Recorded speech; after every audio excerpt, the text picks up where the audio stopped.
Welcome to the Insight CPD series presented by Academic Action. The Insight CPD series brings top experts and institutions together. These sessions empower education professionals to enhance learning experiences and drive positive change within their institutions. If you would like to participate in our upcoming CPD sessions or explore collaboration opportunities, connect with us on LinkedIn or visit our website to register. For institutions interested in becoming part of our network and accessing exclusive opportunities, contact us today.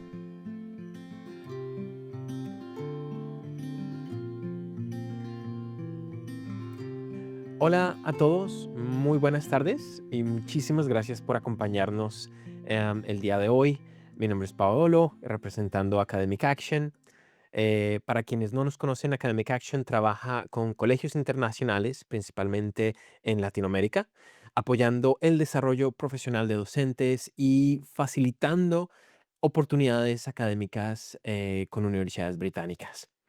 El propósito de esta sesión de hoy es muy sencillo. Queremos que tengan una visión clara de lo que es el International Postgraduate Certificate in Education o iPGCE, cómo funciona y si puede ser una opción relevante para su desarrollo profesional, el de sus colegas o sus colegios y a sus equipos. Si quieren saber más sobre cómo postularse para el iPGCE o tienen alguna duda sobre cómo ofrecerlo en el colegio o simplemente tienen alguna duda en cuestión de la estructura, pueden ponerse en contacto con nosotros. Con mucho gusto pasaremos todas sus preguntas a Matthew o a la universidad y les explicaremos detalles de cómo incorporar o cómo llevar a cabo el iPGCE.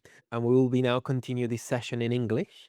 And I would like to start by briefly introducing the University of Sheffield. And for that, we have Matthew. Matthew, thank you very much and welcome to this session.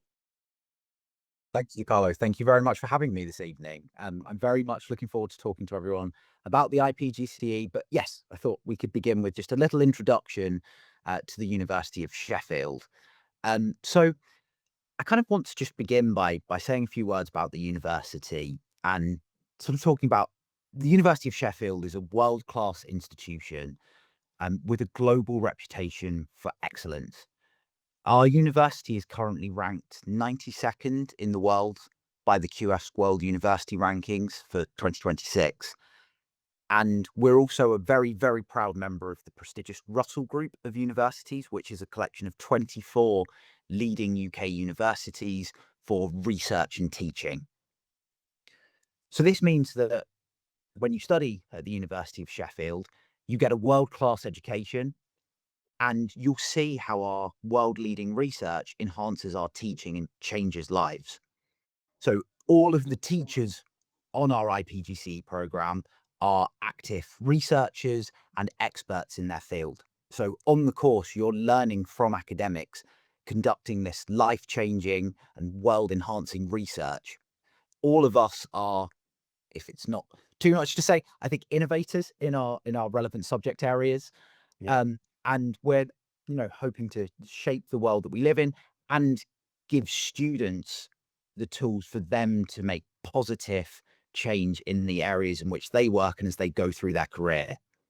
Before we move into the main presentation, Matthew, I would love to start with a short conversation with you, and I'd like to add a little bit of context to the session. Could you briefly tell us about your role at the university and your work with the iPGCE, please? Yes, Natalie. So I joined the University of Sheffield almost exactly 3 years ago. And I'd previously been teaching at Sheffield Hallam University. So we actually have two universities in Sheffield. And I'd previously been teaching at the other university. I joined the University of Sheffield 3 years ago. And my background is, I'm actually a psychologist by background. So my area of research, at least going far back in time, is actually in visual psychology and looking at how we process space and how that relates to things like attention and perception. However, as I've progressed through my career, I've moved further away from the area of kind of psychology research and more into the space of education, which brings me to where we kind of find me now. Um, before I joined Sheffield Hallam University, I trained as a secondary school teacher, and that was the time in which kind of I became really, really focused on education and educational research. So that experience is kind of what brought me to the iPGCE. So I began teaching on the iPGCE the first year that I joined the University of Sheffield. Um, and when I first joined the team, it was an absolutely fantastic experience. And I was given the opportunity to be the module lead for one of the modules in the course. Um, and I absolutely fell in love with the program. I think it was the diversity of the student body that I really enjoyed, getting to work with students who were in such varied teaching contexts. So we have students from Canada, Germany, we have students in Iran, Russia, all over the world, and getting to learn more about the different pedagogical approaches from all of these students, and then getting to join in these online discursive spaces. It's a really rewarding, I mean, all teaching, I find all teaching very, very rewarding, but the IPGC in particular, because you learn so much yourself from your students. And I've developed some really fantastic relationships with my students that I've tutored, and a few of them I'm still in contact with, even going back to that first cohort 3 years ago. So my work with the IPGC then has continued. So I, as I said, was module lead for one of the modules in my first year. That role continued. And then last year, I was given the opportunity to take on the role as the program lead. It's sometimes referred to as program director in some materials, but program lead. And since kind of taking over that role, I've been really keen to continue developing the IPGC and continuing the fantastic work of the previous program leads who grew the IPGC so much. So over the last year or so, we've started to evolve the program slightly to introduce a few more opportunities for direct contact with the tutors. So we'll see when we get into my presentation that much of the IPGCE takes place in an asynchronous fashion. And there's a rationale for that I'll explain. But also we've found that it's really valuable to get that direct contact time with students. And I think as online meetings, teaching have become slightly more common, sort of in a post-COVID world, I think embracing that and bringing that into the IPGC program in a more formalized way has been really, really beneficial. So yeah, it's a program that's very, very, very close to my heart, and I hope to be continuing my involvement with the IPGC for a very long time. No, thank you very much. I think this gives us a very nice context before going into the program itself. So I will now leave the floor to you to walk us through the IPGC in more detail. Thank you very much, Matthew. Brilliant. Thank you. So welcome everyone. So over the next, let's say 20, 25 minutes or so, although it might be slightly longer because I do have a tendency to talk a bit more than I plan to sometimes. I'd like to give you an introduction to the iPGCE program at the University of Sheffield. So I'd like to talk to you about some of the kind of key differences between an iPGCE and a PGCE. I'd like to take you through the program structure, introduce you to the modules that are on the course and the assessments that are associated with those modules, and also talk to you a little bit about the fantastic tutors that we have on the program.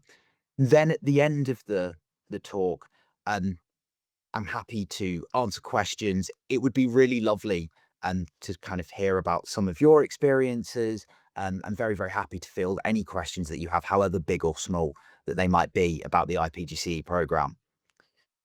So what is an iPGCE, first of all? So I think this has already been mentioned, but the iPGCE, or International Certificate in Postgraduate Education, is an internationally recognized qualification that gives students a really strong understanding of both classical and contemporary theories of education and practical teaching skills.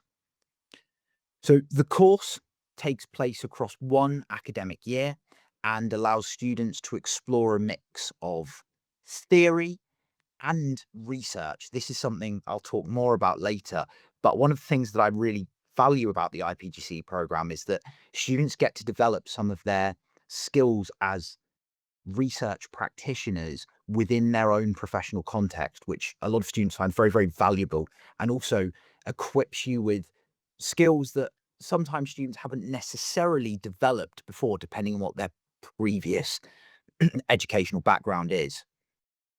You also develop key skills in reflection and critical analysis.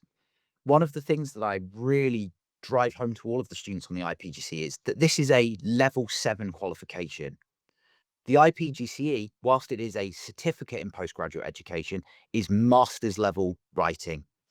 So you're developing very high level skills in critical analysis, evaluation, navigating complex readings, all the time supported by the teaching staff, but you're developing kind of higher level thinking skills that are highly employable and valuable across a variety of contexts.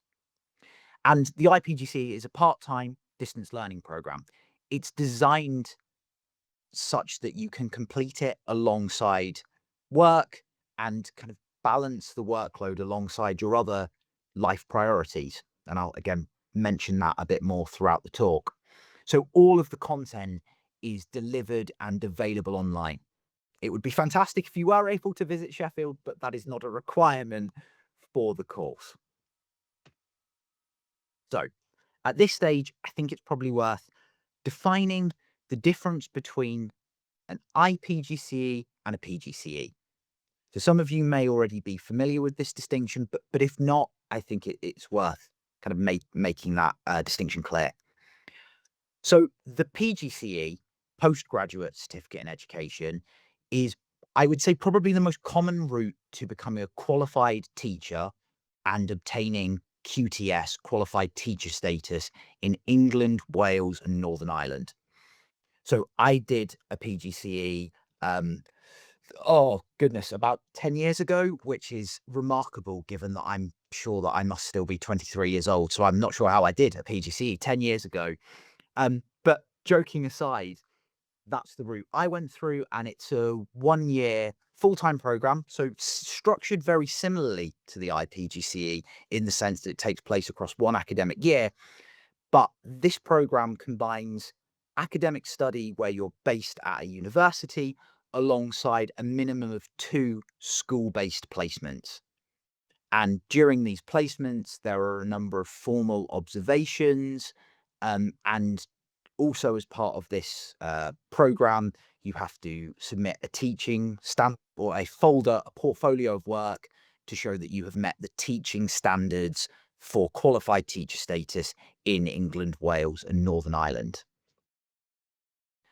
The iPGCE, by contrast, is primarily for people working in international schools and educational settings outside of the UK. So almost all of our students are based in international schools around the world. I say almost because we do have a few students that are working as private tutors. And this year we also have someone who's actually working in the finance sector who is responsible for continuing professional development within their organization and wanted to do the iPGCE as a way to upskill themselves in teaching, delivering training. But for the most part, we have teachers working in international schools on the course. It's a part-time course, unlike the PGCE, which is a full-time course. And crucially, there aren't mandatory school placements. So a question that I often get from students that are thinking about applying for the iPGCE is, do I need a school-based placement? Do I have to go to more than one school? No, you don't. The nature of the iPGCE means that the assessments can be shaped, the way that you approach the assessments can be shaped to your professional context. The assessments, and I'll talk about them more in detail later, but are designed in such a way that if you are someone who teaches students who are quite young, perhaps 5 to 7, you can focus around something like play or developing literacy and numeracy skills. Alternatively, if you're working with older learners or perhaps you teach a specific subject, you could tailor your assessments around that. Unlike the PGCE, the iPGCE does not grant qualified teacher status. However, it is worth noting that there are some pathways to achieving this, which I will mention again towards the end of this talk. So, having outlined that difference, I'd now like to discuss how you'd be taught on the iPGCE and what teaching actually looks like, because it's all very well saying it all takes place online, but I think that can seem quite abstract. So I think it's helpful to discuss some of the ways in which you would learn on the course. So as I have already mentioned, much of this teaching and learning is asynchronous. At the beginning of each semester, the content for each module is made available to you. So you have all of the content for the entire module available at the beginning of teaching. So I think teaching starts usually the last week of September. All of the content for module 1 is available for students to work through at their own pace. And then the same again in the first week of February for module 2. This content is then arranged into work units. So for the first module, this is arranged into 12 units that offer you a curated way to approach all of the module content. When you first see all of the module content in one block, it can be quite overwhelming because it's an entire module's worth of content in one place. So we've arranged that information into specific units focused around particular topics. So the very first work unit in module 1 is about theories of education. So this introduces you to classical theories, moving from teaching and learning's roots in behaviorism through to the influence of cognitive psychology on learning and things like Vygotsky, and then moving into more contemporary theories of pedagogy as well. There are also units of work on things like assessment planning, but also special interest topics like special educational needs, learning differences, and culturally responsive pedagogy. This content has been developed in collaboration between staff from across the whole School of Education. So while we have 4 dedicated tutors on the iPGC, of which I'm one of them, the work units represent the research and scholarship and input of far more staff within the School of Education. For example, one of our education lecturers, Dr. Abigail Parish, produced a unit about motivation and that was focused around her work in self-determination theory, which is an absolutely fantastic and really, really interesting module looking at how do we cultivate motivation in our learners. So all of this content in each of the work units is offered through a mix of sort of textbook style content that we have prepared and written ourselves, some pre-recorded lectures, guided readings, and activities that are there to help consolidate and extend your thinking and get you considering how to apply the information that you're learning to your professional context, and also how you might use that information in your assessments for the iPGCE. These work units are also complemented by weekly tasks. So on a Monday morning, one of the iPGCE tutors will send out information about a task for the week. These tasks are not mandatory, although participation is highly encouraged. And there will be a dedicated discussion space that accompanies each weekly task where students can input their response to the task, share ideas, debate ideas, and that week's task will be monitored and supported by the tutor that has set the task for that week. So they'll pop up in the dedicated discussion space, add to the discourse, perhaps raise questions, maybe challenge some ideas, offer some suggestions for reading. These have been really, really valuable. The weekly tasks, as you can possibly imagine, as the semester goes on and people's workloads become busier and you get closer to the assessment deadlines, sometimes the engagement with the weekly tasks can fluctuate, but they tend to be a really, really valuable space for students to be able to connect and share ideas with one another. And these cover a range of topics. So at the beginning of the course, for example, I and support a task that looks at developing your reflective skills. So reflection is a really important part of being an effective educator and is important for both of the assessments on the iPGCE. So one of the earliest weekly tasks gets you reflecting on your educational journey up to this point, considering the influences on your identity as an educator. And it gives you the opportunity to get a bit creative about how you might want to represent that. And also introduces students who may not be familiar with models of reflection to some tools that they can use to help develop those skills. Finally, as I mentioned earlier, we also have live sessions, which are becoming increasingly a bigger part of the iPGCE. So when I first began teaching on the iPGCE, we didn't actually have any live sessions in Module 1. From September next year, we'll have 5 live sessions, so roughly one every other week throughout the module to help provide extra support and guidance around areas that have been identified by students from the feedback that we collect as being areas that they'd like to see more support and guidance with. So an example of this might be, or rather is, in the first module assessment, part of the assessment is to produce a blog post. And students noted in their feedback that some of them found that quite difficult because they hadn't written blogs before. They weren't sure how to amend their writing style to meet the needs of a more general audience, how to adapt their writing away from an academic style. So we now offer a session. I developed a session that looks at the features of blog post writing, gets you evaluating and analyzing some blog posts, thinking about how to leverage other elements like images, text styles to create an effective blog that engages your audience. So these live sessions have proven very, very popular, and we offer all live sessions twice. So we offer one early in the morning UK time and one in the early evening UK time. This is to try and allow as many students from our global cohort to attend a live session as possible. Sadly, inevitably, some people still won't be able to attend.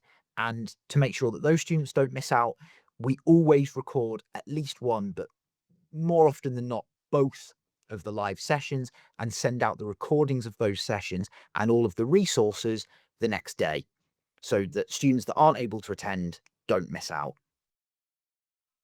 Okay, so that then brings me to our tutors. So these are wonderful tutors on the iPGC. This is our teaching team. So we have me in a coffee shop somewhere in the top left image. Next to me in the top right is Dr. Linda Wilkinson, who has been teaching on the iPGC, I think, for 6 or 7 years. Don't quote me on that. It might be slightly longer even, but she's an incredibly experienced educator. Beneath Linda, we have the newest member of the iPGCE team. That is Professor Michelle Newman, who joined the School of Education last year. So this has been her first year teaching on the iPGC, and it's been an absolute privilege working with Michelle. I've learned so much from her. She's an incredibly experienced educator and has been a really valuable addition to the team. And then next to Michelle, we have Heather, who along with Linda, Dr. Heather Ellis, who along with Linda has also been teaching on the iPGCE a very long time. So we have a very experienced kind of group of tutors, teachers on the iPGCE. Now, every student on the iPGCE is assigned a tutor, so one of us 4 individuals who you work with for both of the modules. And your tutor provides support through a mix of meetings, emails, and providing very detailed feedback on both plans and drafts of your assignments. So I'm actually currently getting through my tutor group's drafts for the second assignment. I'm nearly through all of them. And I'm working on their drafts for their research reports at the moment, sort of marking them, providing ideas, suggestions, giving them the opportunity to develop their work ahead of the final deadline in a few weeks' time. The way you work with your tutor can very much be set by you. So some students prefer to largely communicate via email, which is absolutely fine. And other students prefer to have more of a mix of emails and meetings. So you can meet with your tutor during their office hours. So we all offer 2 office hours a week during term time. However, understandably, again, because of the global cohort, sometimes students aren't able to attend during our office hours. All you need to do is drop us an email and we'll be more than happy to arrange an appointment outside of those times. So as an example, in my cohort of tutees this year, I've got a few students that I haven't actually ever met face to face because they let me know early on that they prefer to just stay in contact via email. And I've got other students that I've met with every other week in my office hours, and some students that I've met just once. So it's very flexible. You can very much kind of set how you want that relationship to be in the level of contact that you have with your tutor. Your tutor is also the first point of contact if you find yourself facing any difficulties or challenges during the iPGCE. And this is really, really important because even though you are, as an iPGCE student, learning at distance, your welfare is still incredibly important to us. This is also something that I've worked on since taking on the program lead role for the iPGCE, is looking at how we make sure that our provision for welfare of our distance learning students is closer to, if not the same as, our provision for students who are here with us in Sheffield. And your tutor is that first point of contact. If you're having any difficulties in your personal life, facing any challenging circumstances that might impact your ability to study, submit assessments, your tutor should be the first port of call. None of us are trained counselors or anything like that, but we are the people that can direct you to the support services that are available and also can provide that essential guidance around how to submit extension requests or applying for extenuating circumstances if needed. Okay, so having sort of talked a little bit about what teaching looks like, I think it's helpful to give you a little bit of an overview of the course itself. So as I previously mentioned, there are 2 modules on the iPGCE. So module 1, education, teaching and learning, takes place in semester 1, so from September to December. And the second module, the practice-based inquiry, takes place from the first week in February through till the end of April. Both modules are assessed via one assessment worth 100% of the module mark, and both assessments are 4,500 words. And I'll talk about a bit more about the specifics of each assessment in a couple of slides. So module 1, education, teaching and learning, which I'm the module lead for. So if you'll see a lot of me, especially at the beginning of the iPGCE. Even if you're not one of my tutees, you'll see a lot of me during induction week as the program lead, and then a lot of me in the introductory materials to module 1. So that's either a very good thing or a very bad thing, depending on whether you like me or not, and depending on whether or not you mind having someone who waves his hands around a lot when he's teaching. But regardless, module 1, education, teaching and learning, is all about providing students with a really strong foundation in pedagogy and the key skills of teaching. So you engage with classical and contemporary theories of learning, but also look at key teaching skills like what goes into lesson planning, what makes a good lesson plan. Does good lesson planning always look the same across all contexts? Excuse me. We also look at things like assessment. How do we ensure assessment is meaningful?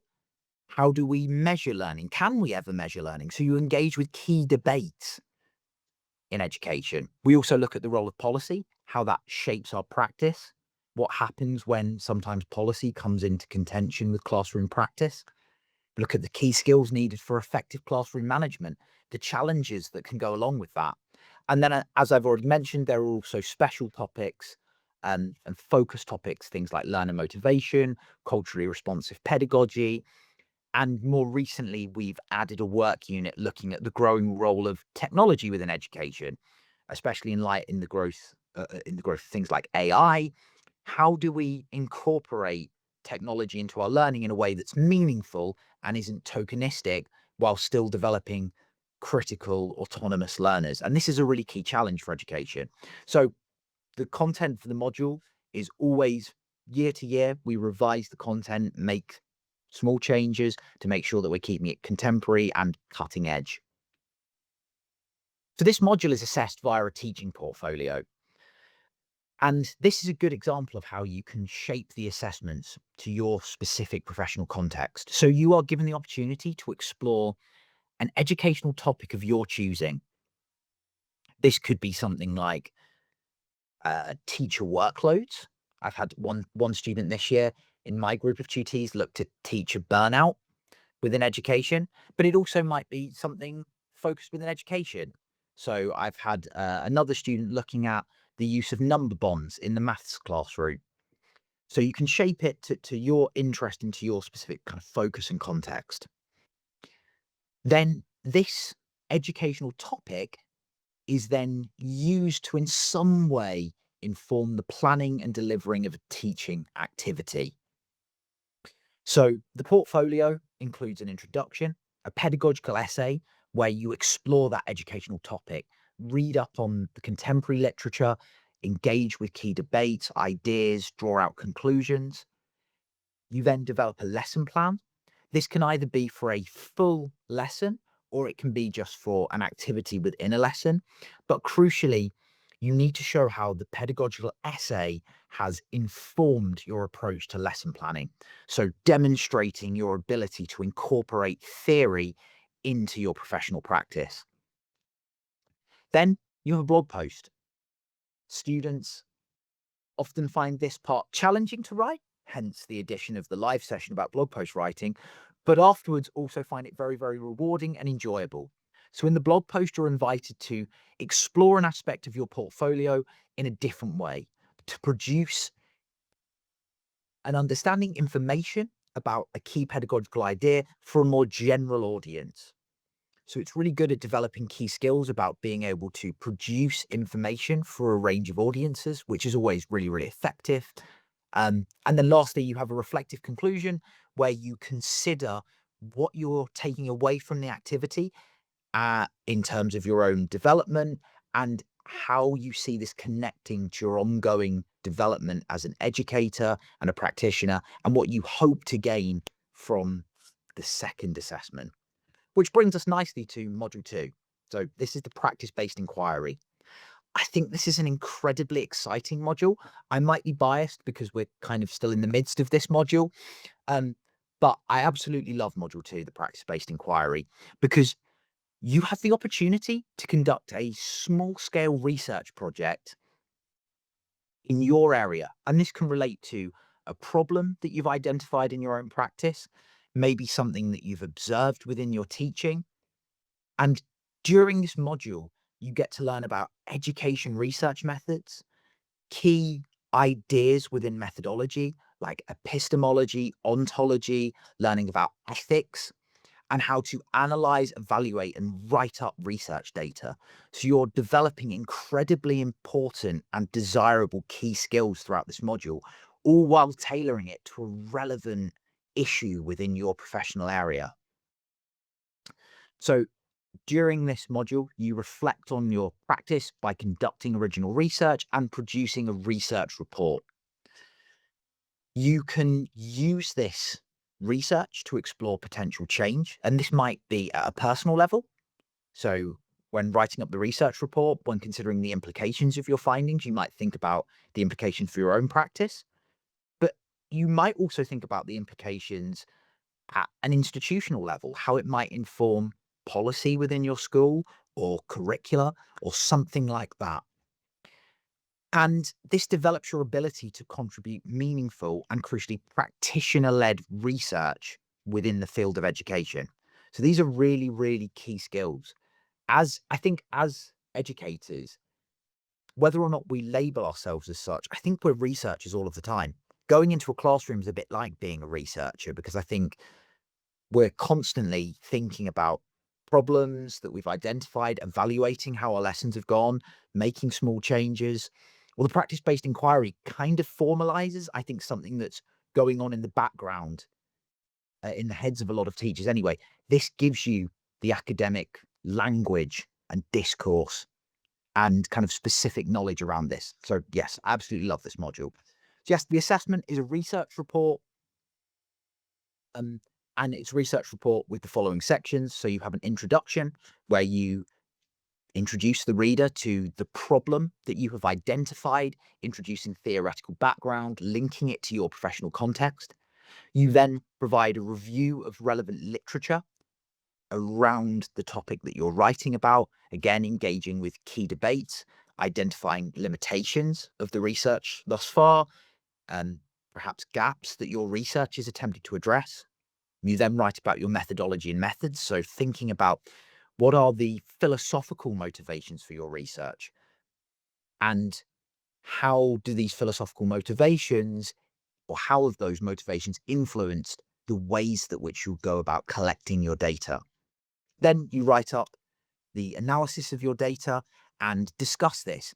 Position your findings against the wider literature. So revisiting the key themes within your literature review, the key bits of research, synthesizing your findings and showing off the unique contribution of your research. And then lastly, you have a conclusion in which you can reflect upon the research process, return to your core research questions, examine the extent to which you were able to address your research questions, and again, think about the implications for your practice or perhaps your institution. Okay, so I'm nearly at the end of my talk. I can see that I'm already talked more than I expected to, but never mind. So a brief little bit about some potential pathways. So you finished the iPGCE, it's the summer, graduated from the iPGCE. What's next? Well, I want to draw attention to lots and lots of our students who complete the iPGCE go on to study further within the School of Education. And many of them study our Applied Professional Studies in Education MA. So this is often abbreviated to the APSE MA. And this is another part-time distance learning program that is designed to build upon the skills that you will have developed during the iPGCE by looking at key issues in educational research, and looking even more about how we apply research evidence to our professional practice, how we critique that research evidence. And this course is taught and assessed via 230 credit modules that you do in the first year, and then a 60 credit dissertation that you do during the second year. So whereas in the iPGCE, your research report is 4,500 words, which, while that may sound like a lot to some of you, actually is quite brief when you've got to write up an entire research report. In the APSE MA, you get to write a full dissertation of, I believe it's 12 to 15,000 words. So you can really investigate a topic in a very high level of detail. And lots of the students that have gone from the iPGCE to the APSE build upon the work they started in the iPGCE. A lot of them upscale the research project that they do in Module 2 and build upon that further. I should also say everyone on the APSE course is a professional working within an educational context. So the majority of the students are either iPGCE graduates or graduates from a PGCE program. But again, the program is all distance learning, so you can complete it online. I don't actually teach on the Applied Professional Studies Education MA, but it's led by my wonderful colleague, Catherine Bennett, who's absolutely fantastic. So definitely something to bear in mind once you've finished the iPGCE.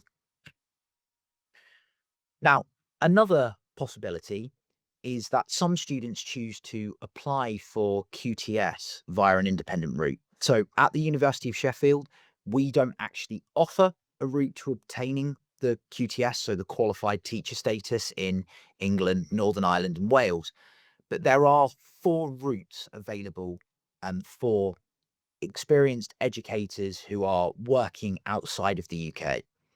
Now, I can't speak to the 4 routes in too much detail, but more information about these is available via the Department for Education UK government website.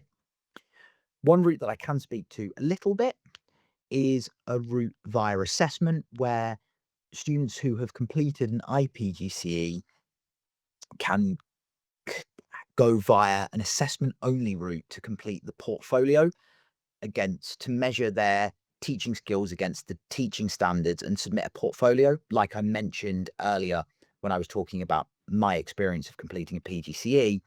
I know a little bit about that because my brother-in-law, who did his iPGCE a few years ago, long before I was teaching on the program, no conflict of interest or anything like that, a couple of years ago, went via the assessment only route to complete his teaching standards folder to get QTS.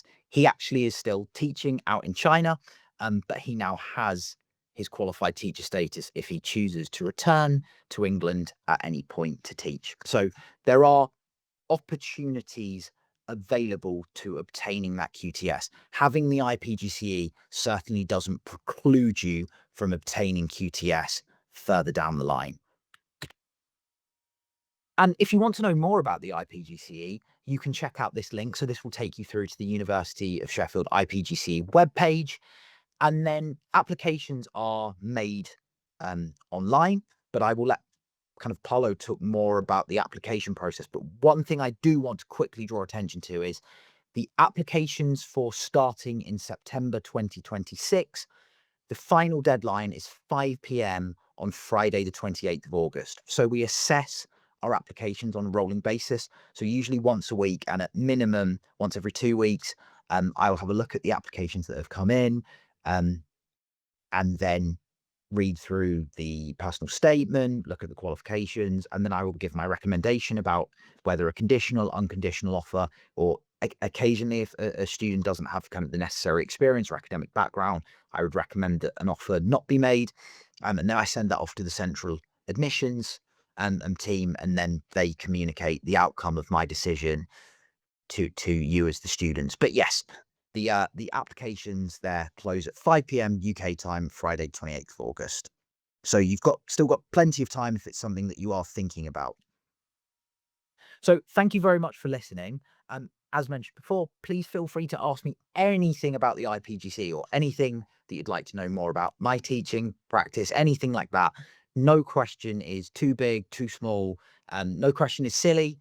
I can guarantee if you are thinking of a question, probably someone else is thinking along the same lines as well. But yes, thank you so much for listening and for giving me the opportunity to talk to all of you tonight about this program that I absolutely love. Thank you so much, Matthew. Thank you, Kate and Camila. And thank you, everyone, for taking your time to be here. And I'm going to switch now into Spanish. Y muchísimas gracias a todos. Realmente apreciamos su presencia. Si quieren saber más sobre cómo postularse para el iPGCE o tienen alguna duda sobre cómo ofrecerlo en el colegio o simplemente tienen alguna duda en cuestión de la estructura, pueden ponerse en contacto con nosotros. Con mucho gusto pasaremos todas sus preguntas a Matthew o a la universidad y les explicaremos si hace falta directamente o bueno, a través de una videollamada, detalles de cómo incorporar o cómo llevar a cabo el iPGCE. Yo hice el PGC, la versión aquí en el Reino Unido presencial hace unos 15 años y fue una experiencia impresionante. Te puede ayudar a desarrollar tu carrera en múltiples aspectos en la educación. Entonces, puede tomar los datos aquí, contactarnos y esperamos pronto verlos en nuestra siguiente sesión de las charlas abiertas en Academic Action.